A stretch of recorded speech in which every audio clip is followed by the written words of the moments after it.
महाभारत में दो ब्राह्मणों के श्राप ने ली थी कर्ण की जान।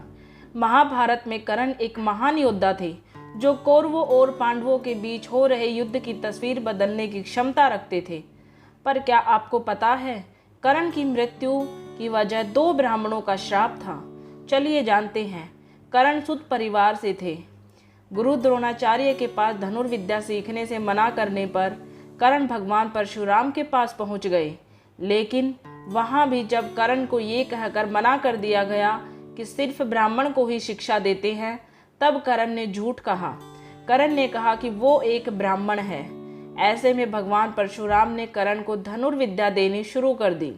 जब कर्ण की शिक्षा खत्म होने ही वाली थी, तब एक दिन उनके गुरु परशुराम कर्ण की जंघा पर सिर रखकर आराम कर रहे थे।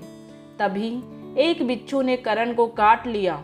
लेकिन गुरु परशुराम की नींद ना खराब हो, इसके लिए कर्ण ने उफ तक नहीं की। बिच्छू कर्ण को काटता रहा। फिर थोड़ी देर बाद परशुराम की नींद खुली तो कर्ण के पैर से निकले खून और बिच्छू को देखकर वो समझ गए। परशुराम ने कर्ण से कहा कि तुम ब्राह्मण नहीं हो सकते। एक ब्राह्मण में इतनी सहनशीलता नहीं होती है। तुम क्षत्रिय हो। ऐसे में मुझसे झूठ बोलने के लिए मैं तुम्हें श्राप देता हूँ कि जब मेरी दी हुई विद्या की सबसे ज़्यादा ज़रूरत होगी, तब वो तुम्हारे काम नहीं आएगी। दुखी कर्ण ने परशुराम को बताया कि वो नहीं जानता कि वो किस कुल का है और किस वंश से है, जिसे सुनकर परशुराम को श्राप देकर पछतावा होता है। लेकिन दिया गया श्राप वापस नहीं लिया जा सकता था। इसलिए वो कर्ण को एक विजय धनुष दे देते हैं और चले जाते हैं। कुछ समय बाद कर्ण जंगल में एक राक्षस का वध करने के लिए बाण चलाते हैं, लेकिन वो राक्षस मायावी था जो अचानक गायब हो गया।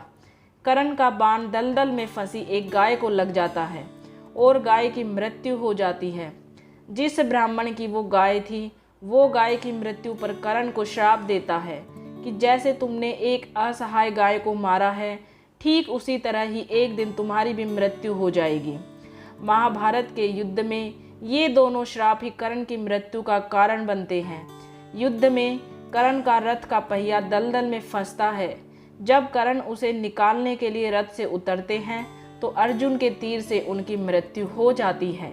तो जय श्री राम दोस्तों, कमेंट में ज़रूर लिखें। और अगर आपको ये कहानी पसंद आई है तो चैनल को सब्सक्राइब करना ना भूलें।